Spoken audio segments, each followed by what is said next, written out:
Hai semuanya, gimana kabar kalian? Semoga selalu dalam keadaan baik. Jadi welcome back di segmen analisa kripto. Teman-teman, di video kali ini kita akan jawab pertanyaan dari Suryana. Katanya minta dibahas soal Dione Protocol atau Dion Protocol.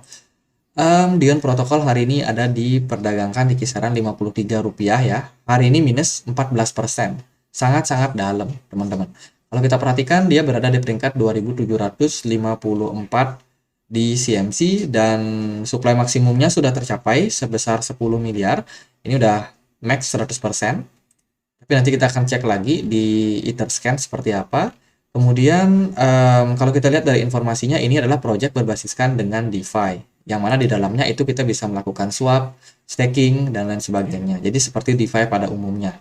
Dia tersedia Dion Wallet, kemudian dia bisa di swap, teman-teman. Jadi ada perdagangan swap antar koin ya. Kemudian dia bergerak di blockchain daripada Ethereum. Kalau kita perhatikan untuk informasinya, nah ini ada, dia berada di platform Ethereum, kemudian supply-nya 10 miliar koin, ada trade tax teman-teman, ada pajak kalau teman-teman melakukan perdagangan di koin ini.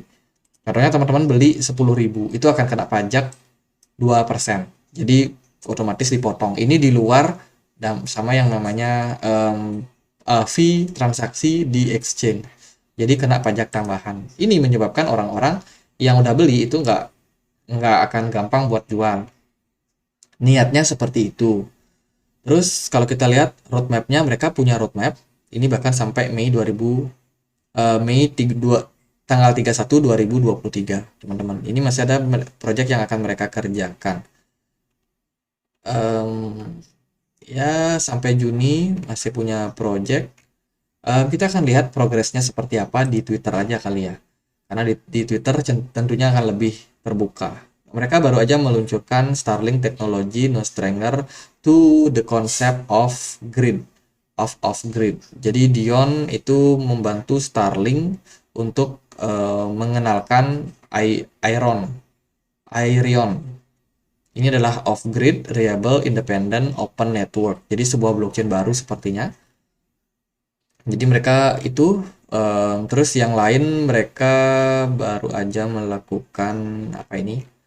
Bukan, di bawahnya mereka baru listing ya, teman-teman. Baru listing di Hotbit. Di Hotbit mereka baru listing, kemudian ini mereka ada giveaway juga bersama dengan Get.io, ngasih sekitar 2.000 dolar Dion. Jadi akan ada 40 pemenang yang beruntung. Sayang banget dikasih buat giveaway. Kalau news yang lain sih nggak terlalu banyak ya. Ini juga mereka ada airdrop juga berupa koin Dion. Jadi banyak sekali ada airdrop, teman-teman. Saya paling nggak suka sama airdrop. Maksudnya koin-koin yang kita punya, kalau dia membagikan airdrop itu biasanya harganya nyungsep. Makanya ya nggak, kurang suka sebenarnya sama airdrop. Kalau kita lihat itu sih teman-teman. Nah sekarang kita akan lihat dia dari Etherscan. Nah ini kita bisa lihat nih gimana sharing holder mereka. Yang pertama, Dion itu masuk ke staking program, ada 31% dari total keseluruhan koinnya, yaitu sekitar berapa ini, 3 miliar koin ya, 3 miliar token yang di staking teman-teman. Totalnya kan 10 tuh. Jadi 3 miliarnya udah di staking. Terus 15% atau 1,5 miliar itu ada di Maxi, di exchange Maxi. Sisanya ada di Uniswap. Ini juga mungkin kemungkinan di staking. Terus ada yang sudah di burn, teman-teman. Ini masuk ke Node Wallet ya. Dia ada sekitar 1,1% yang sudah berhasil di burn. Nggak terlalu banyak dari kalau kita bandingkan sama total supply-nya, dan sisanya baru tersebar di wallet-wallet pribadi. Jadi itu outlook so far sebuah project DeFi, teman-teman. Nah, ini berita buruknya. Kenapa? Karena US SEC melalui Gary Gensler itu cukup hawkish sementara dalam menanggapi DeFi. DeFi ini dianggap sebagai ancaman, teman-teman. Jadi DeFi dianggap sebagai alat di mana bisa melakukan pencucian uang di dalamnya, kemudian tidak terregulasi, sehingga menurut mereka itu perlu buat dibikin regulasinya. Jadi DeFi akan dibikin regulasinya oleh SEC dari Amerika Serikat, dan tentunya ini akan menghambat ya bisa dibilang menghambat lah, karena akan ada seleksi-seleksi juga DeFi-DeFi apa yang akan bisa selamat. Jadi belum tentu semua DeFi itu bakalan verified dan juga bisa dinyatakan sebagai aset yang aman untuk diinvestasikan. Jadi itu kendala-kendala buat project DeFi. Tidak hanya buat Dione, kemarin kita juga bahas soal FEM, AAV juga itu kena juga karena mereka adalah platform DeFi. Jadi itu teman-teman. Secara pergerakan gimana buat Dione, kita akan coba untuk ulas ya. Ini kita masuk ke pembahasan YouTube. Dione pertama kali listing di Gate.io langsung ngepump signifikan naiknya. Kita akan coba dengan chart yang lain. Apakah ada chart yang lebih lengkap? Kita akan pakai chartnya Maxi mungkin. Nah, di chartnya Maxi semua view lebih jelas. Dione kalau kita lihat daripada peluncuran awalnya di Maxi cukup bagus, pergerakannya langsung naik ya teman-teman. Dengan volume yang cukup tinggi dan smart money juga yang cukup antusias terhadap market. Jadi bisa dibilang Dione ini dalam posisi uptrend untuk jangka waktu beberapa bulan terakhir. Dia udah naik sekitar 2.800%. Which is great teman-teman. Nah, sekarang sudah terjadi koreksi sekitar 10%. Apakah ini bakalan ada masalah atau enggak? Ya kita belum tahu pasti. Yang pertama paling kita bisa cek dia dari pasarnya. Karena setiap koin itu listing di beberapa exchange itu mungkin akan men-trigger harganya naik. Karena di awal perdagangan itu kan mereka menyerap banyak dana lagi nih untuk diperdagangkan. Jadi kemarin kan mereka listing di Hotbit, kemudian udah listing sebelumnya di Maxi dan juga Gate.io, bahkan ada pembagian apa namanya, giveaway juga ya dari exchange Gate.io. Tapi so far perdagangan paling banyak masih ada di Maxi sekitar 73%, sisanya ada di Uniswap dan juga di Gate.io. Di Hotbit masih sedikit.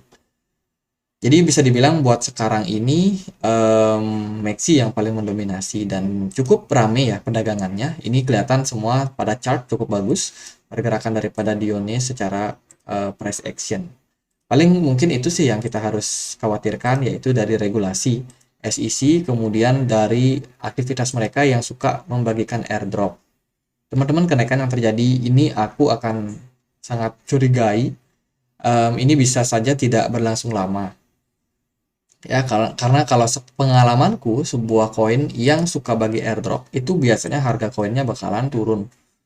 Mungkin dia butuh momentum, mungkin nggak sekarang, mungkin beberapa waktu. Tapi intinya kedepannya dia bakalan ada momentum di mana sebuah koin itu bakalan turun dalam. Apalagi kalau kita lihat dari segi kenaikan, Dione udah naik sekitar 2.800%. Jadi kalau dia ada koreksi agak dalam, itu sesuatu yang sangat-sangat make sense, sangat wajar. Jadi itu hati-hati kalau teman-teman mau masuk. Nah, sekarang ini udah mulai kelihatan terjadi penurunan aktivitas daripada market ya. Di sini kalau kita perhatikan dari posisi chart yang seperti ini udah mulai selling pressure yang agak kuat. Sementara kalau kita lihat dari pergerakan Bitcoin, hari ini Bitcoin agak sedikit menguat nih, teman-teman, ke 29.400. Hanya saja BTC dominance-nya juga masih menguat. Artinya apa? Artinya adalah sebagian sebagian altcoin itu biasanya naik, sebagian lagi masih posisi tertekan. Dione salah satu yang tertekan. Makanya setelah kenaikan yang cukup signifikan, dia justru sekarang koreksi ya, agak dalam, teman-teman. Dan posisi ini tentunya harus teman-teman waspadai. Kalau ada yang mau masuk sementara, saya rasa belum posisi yang aman ya. Coba kita konfirmasi dengan MACD. Nah, dari MACD sendiri posisinya udah mulai turun, udah mulai terkoreksi, dan sekarang udah masuk dalam posisi jenuh beli. Bisa jadi koreksi yang terjadi ini hanya sementara, ya, jadi bisa jadi sementara, bisa jadi juga akan mengarah kepada koreksi yang agak dalam. Cuman itu beberapa hal yang teman-teman harus perhatikan, seperti ya data-data ekonomi, kemudian juga SEC tadi. Ya, itu sih yang menjadi pertimbangan buat sekarang. Kalau dalam tren, ya so far so good, masih dalam posisi uptrend menurut saya. Kalau target buat penurunan buat Dion, karena dia masih dalam tahap koreksi, paling ya level support di sini. Ini mungkin bisa menjadi level support yang cukup penting, karena berdekatan juga sama trend line ini ya, trend line uptrendnya. Jadi let's say skenario-nya Dione bisa koreksi turun sampai kisaran 0,0032. Mungkin di sini ada potensi dia ketahan lagi karena buyer juga mungkin udah masuk dan mungkin masih punya peluang untuk naik. Tapi ya kita nggak tahu pasti arahnya kemana, tapi ada skenario kenaikan masih bisa terjadi pada Dione. Nah, kalau skenario terburuknya terjadi, artinya adalah di sini tidak terjadi pantulan, tidak terjadi rejection, lalu arah dari Dione bisa aja sideways di atas dari 0,00278.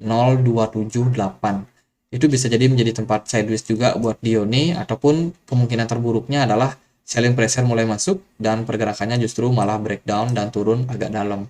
Karena kalau kita perhatikan memang di time frame daily sementara progres daripada penurunan yang terjadi ini udah 3 reverse bearish star ya. Kalau nggak salah itu intinya adalah ada 3 candle merah yang menandakan bahwa ini tekanan jual cukup tinggi. Jadi ini udah mulai tanda-tanda pembalikan arah teman-teman. Makanya kita harus waspadai level-level support yang tadi sudah saya spill. Kalau dia bisa ketahan di level tersebut, kemungkinan arahnya masih bisa mantul. Tapi kalau dia justru reject atau loss ya, nggak ada pertahanan yang cukup kuat, bisa jadi harganya dibawa turun. Oh ya, untuk MACD-nya di time frame daily udah mulai dead cross, which is ini sinyal bearish ya, teman-teman, sinyal bearish. Jadi kita udah dapat 2 sinyal bearish, pertama dari pola candle, yang kedua dari MACD. Jadi itu, paling hati-hati aja buat teman-teman sekarang. Yang udah cuan bisa TP, yang mau masuk mungkin pinter-pinter cari tempat entry yang cukup ideal. Gitu aja buat Dion, semoga bisa bermanfaat, dan kalau ada pertanyaan lain, ada komen lain buat dibahas, bisa langsung tulis di kolom komentar. Sekian aja, akhir kata saya Andri, terima kasih.